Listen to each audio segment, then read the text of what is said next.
What's up, YouTube? This is your credit cousin, Brian Keith. And in today's episode, how to beat the bank. But before I get into the episode, I'd like to send a big shout out to our new subscribers. Big shout outs to you all. Okay. So, in today's episode, this is a sponsored video by Smart Credit. Smart Credit is an all-in-one platform. If you want to track your credit scores, if you want to dispute anything on your credit file, and if you want to receive notifications of when your bills are due or credit cards are due, you can do all of this in Smart Credit. So today I have a video that I want you all to check out. And after the video, I'm going to tell you what I'm getting ready to do. Here we go. You ever wondered about the difference between simple interest and amortized loans? It might seem like a complex topic, but today we'll break it down and make it as straightforward as possible. First, let's delve into the concept of simple interest. Simple interest is a method of calculating interest where the amount of interest is determined by the original amount of the loan, also known as the principal, the interest rate, and the term of the loan. It's a straightforward calculation. The formula is interest equals sign principal x rate x time. Imagine you have a loan of $5,000 at a 10% annual interest rate for 1 year. The calculation would be as follows. $5,000 the principal times 10% the rate times 1 the time. The interest you'd pay over the course of that year would be $500. Simple, isn't it? Now let's move on to amortized loans. An amortized loan is a type of loan that requires regular payments over a specific period. Each payment contributes to both the principal and the interest. Over time, the amount that goes towards the interest decreases, while the amount that goes towards the principal increases. This is because the interest is calculated on the remaining balance of the loan, not the original amount. Consider a $5,000 loan with a 10% annual interest rate to be paid back over 5 years. The first payment would be more interest-heavy, while the last payment would be almost entirely principal. The total interest paid over the life of the loan would be more than in the simple interest scenario, but each payment would be smaller, making it more manageable for many borrowers.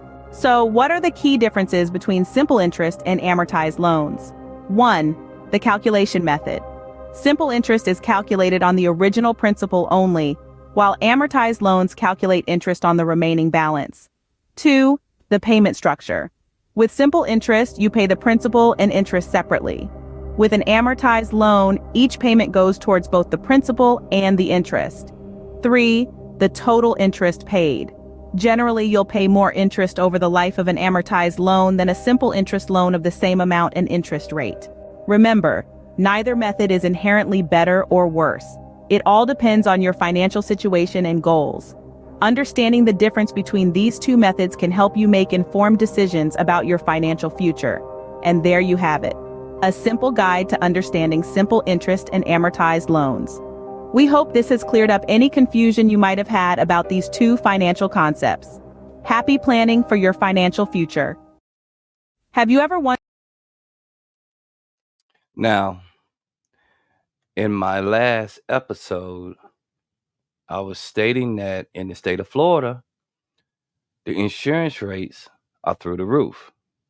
And I was quoted a $7,000 insurance premium for my mom's home in Jacksonville, Florida.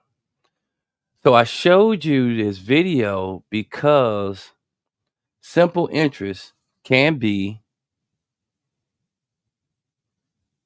a 0% credit card for 12 months.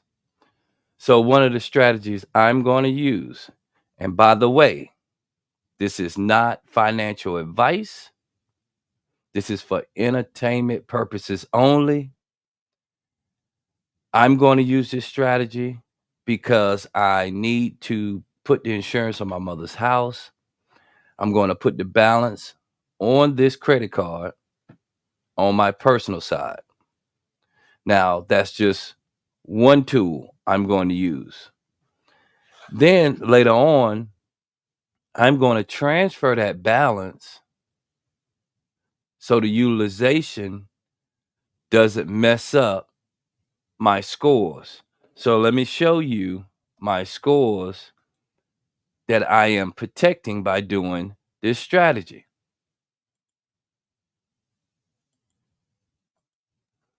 Here are my scores. So when I put the $7,000 on my credit card, now let me close this out because I'm going to show you something and it's going to make a lot of sense. One thing you hear a lot of content creators talk about is 30% utilization. So because I am using this card here, my platinum card that has the $45,000 limit, 10% of 45,000 is 4,500. But we need to put 7 grand on this card. Now, 7 grand will be under a 30% utilization.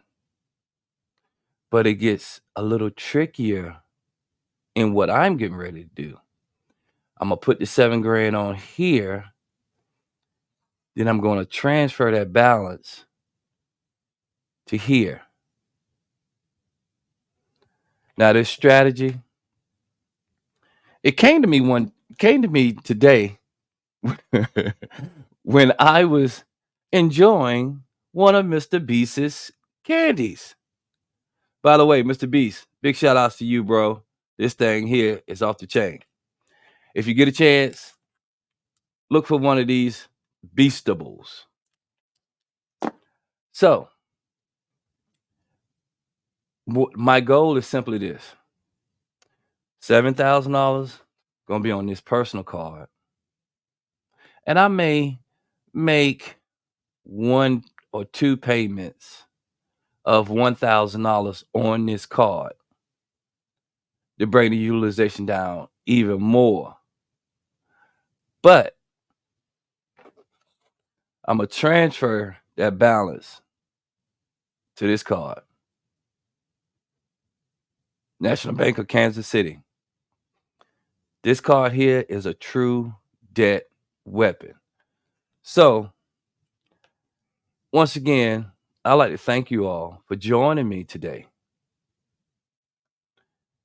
If I've added any value to you, give me 1 or 2 of these. Thumbs up. If you have any comments, put them down in the comment section. And if you're watching the Credit Cousin YouTube channel for the first time, please subscribe. Because over here, we are doing big things. We're making big moves over here. And if you need any help with your credit, see my email address, email me. Once again, this has been your Credit Cousin, Brian Keith. Until our next episode.